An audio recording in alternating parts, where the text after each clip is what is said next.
I am truly grateful for this honor and for my association with Primary Source. I don't know how many of you have been to the institutes that Julia described, but they are superb and moving experiences, and I am delighted to have had the honor to speak to them the last 2 years. And every time I do, I tell the teachers one of my favorite stories about a mother cat and her 3 kittens who were walking down the street one day when a large and vicious dog came up, and the mother cat just arched her back and she hissed at the dog, "Bow wow, bow wow." And the dog, startled, turned and ran away, and the kittens looked up at their mother admiringly, and she looked down at them, and she raised her paw and she said, "You see, my darlings, that's the advantage of knowing a second language."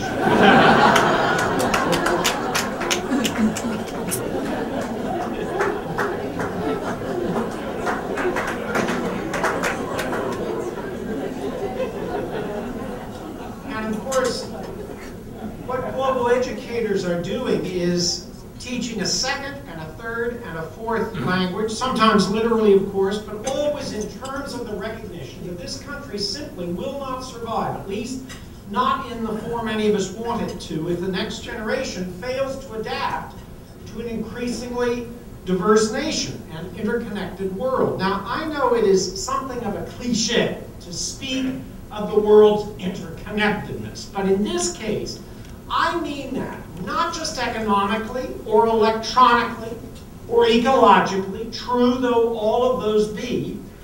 We now know that human behavior itself is contagious. You've seen, I suspect, this new research based on the Framingham Heart Study that shows that people who are healthier and happier and more altruistic not only elicit those traits in their immediate friends, they elicit them even in friends of their friends whom they have never met. We have all heard of 6 degrees of separation, the notion that anybody in the world can reach anyone else, even the most famous, through 6 personal links across a chain of contacts. But now we have solid evidence of at least 3 degrees of influence, that how we behave can have an effect on people we have never met thousands of miles away. And that means that what we teach our children affects not only them and their friends. We've always known that. It means that what we teach our children sends ripples out into the world, like a stone thrown into a pond, affecting others in every corner of the earth. Alexander von Humboldt was a 19th century German scientist who was once invited to the home of a Parisian psychiatrist for dinner.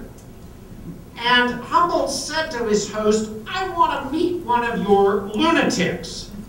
He insisted that he be placed at dinner beside one of the lunatics. And so he was placed beside a very polite, quiet man who didn't go in for small talk, and beside an ill-dressed blowhard who chattered away on every subject, gesticulating wildly and making horrible facial expressions as he did. And when the meal was over, Humboldt whispered to the doctor, he said, I like your lunatic," indicating the talkative man.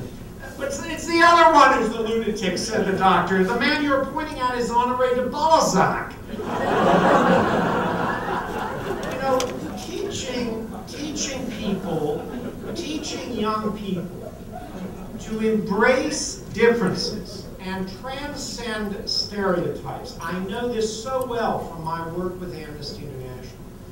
To embrace differences, to transcend stereotypes, to question assumptions, to see beyond categories of race and gender and ethnicity, to the common frailties and passions that seize us all. That's what global education does, and that's also the basis for a more peaceful and productive world. Teach those values, and thanks to this notion of 3 degrees of influence, we reach well beyond a classroom or a school to embrace an entire nation, indeed the world. And what more important time than this to teach these virtues. The United States is emerging now, we hope, we trust, from a period of national insularity when we were caught up in our own fears and traduced our deepest values, but re-engage with the world community as we have. We still face enormous challenges in a competitor in China that threatens not only to overwhelm us economically, but outstrip us in technological innovation, an adversary in Iran whose unpredictable choices could destabilize the entire Middle East, an unreliable ally in Pakistan whose weakness could unleash a nuclear holocaust, a faith community in Islam struggling to forge a clear identity, an ecological disaster ticking ever closer, and extremists in the United States who try to persuade us through threat and ridicule and hysteria to once again turn our worst face to the world, a belligerent, arrogant face instead of the generous, gracious face that is personified by the best of the American tradition. I know that you and I, and certainly Primary Source and its superb work, recognize how important it is to meet these challenges with patience and wisdom and calm, and that the way to ensure that we do that is to see that we act not out of ignorance, but out of a reliable, informed acquaintance with both our allies and our adversaries, aware that throughout human history, those two categories, adversary and ally, have been fluid, not fixed, and that who we cross swords, or perhaps today, who we cross computers with today, may very be the ones with whom we break bread tomorrow.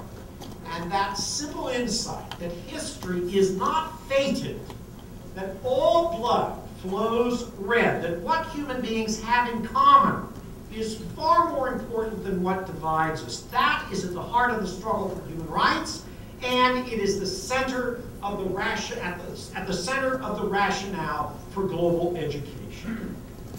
One of the Egyptian desert fathers, Brother Jeremiah, was once asked why he always welcomed strangers so warmly at the door of his monastery. And Jeremiah explained very simply, he said, "We treat every stranger as if he were an angel, just in case." So, Julia and Kathy, Primary Source, thank you for your kind words tonight, but thank you far, far more for the recognition you foster that America is but one part, a very important part, but just one part of a far larger mosaic in this world, and that for America to be what it wants to be requires that its government be a responsible global citizen, and that its people treat strangers as angels until proven otherwise.